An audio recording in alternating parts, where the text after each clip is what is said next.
Good morning for 4 News Now. I'm Rob King. We're beginning the KXLY Plus Daily Rundown early today because we have breaking news in the Moscow murders case. Our 4 News Now's Jordan Smith is live right now outside the Latah County Courthouse. Jordan, what can you tell us? What do we know right now? Today was the arraignment of Bryan Kohberger, a day many people have had circled on their calendars. And this is the day when a defendant would plead guilty or not guilty as the charges are read to him once again. And in this case, Bryan Kohberger standing silent, which means he did not enter a plea. His attorney said he will be standing silent. And when this happens, the judge will enter a not guilty plea on their behalf, which is exactly what happened here today. And this happened before a very full courtroom. The families of some of the victims sitting next to us here in the benches. The Gonsalves family, just a bench to my right, and you can see they did not break eye contact with Kohberger for the majority of that hearing.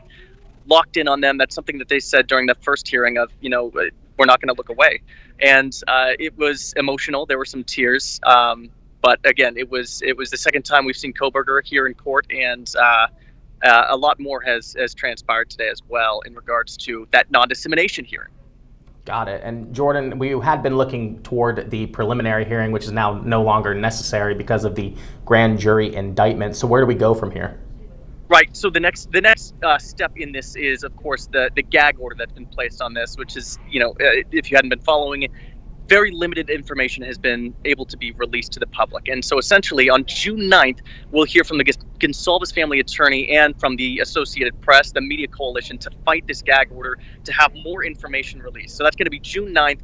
The Gonsalves family is going to be heard at 10:30 a.m., AP later on in the day at 1:30 p.m. Again, just trying to fight to get more information released to the media. And it's important to note that 4 News Now is also part of this media coalition working to fight against this gag order, because then no one connected to the case can speak with media. We're limited to just what the court releases through documents on their website.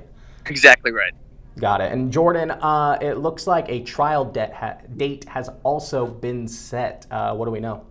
Yeah, that was the other major headline here today. October 2nd is what's been penciled in here for the trial to take place here. Now, Kohberger's attorney, when asked how long they should pencil it out for, she said 4 to 6 weeks. They penciled in 6 weeks for this trial on October 2nd. Now, this also means that the prosecutors have 60 days to file a motion to seek the death penalty if they choose to do so.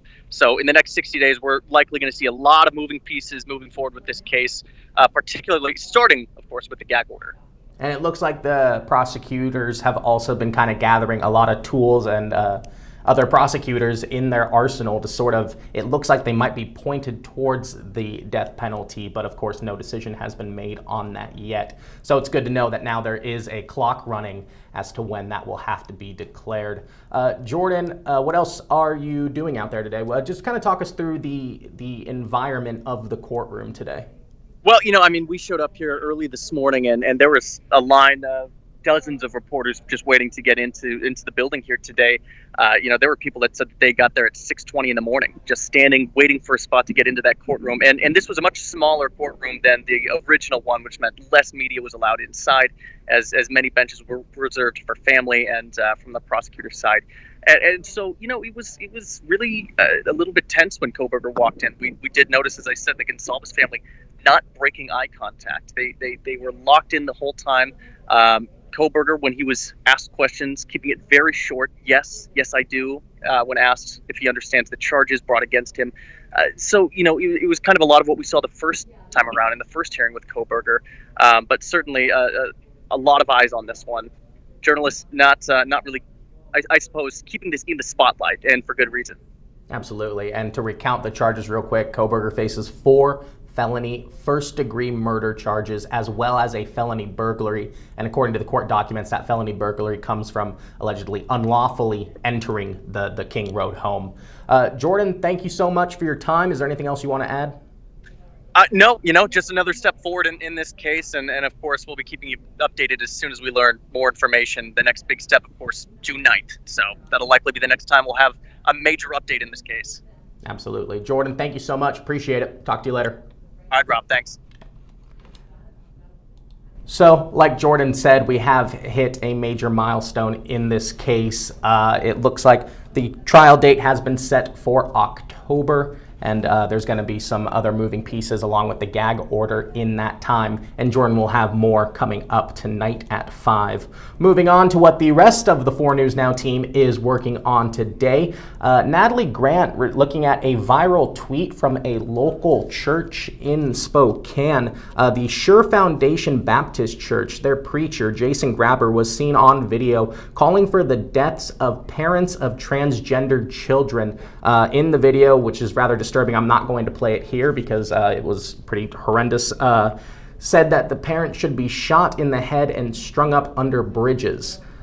This is not the first time this pastor has been in sort of viral hot water, being that just in February he called that gay people should not be breathing, let alone be allowed to donate blood, when the FDA changed the regulations on gay people being allowed to donate blood. So Natalie is reaching out to the church to see if they have further comment. In addition, she's going to be speaking with a local LGBTQ rights group about their thoughts on it as well, and she'll have more coming up.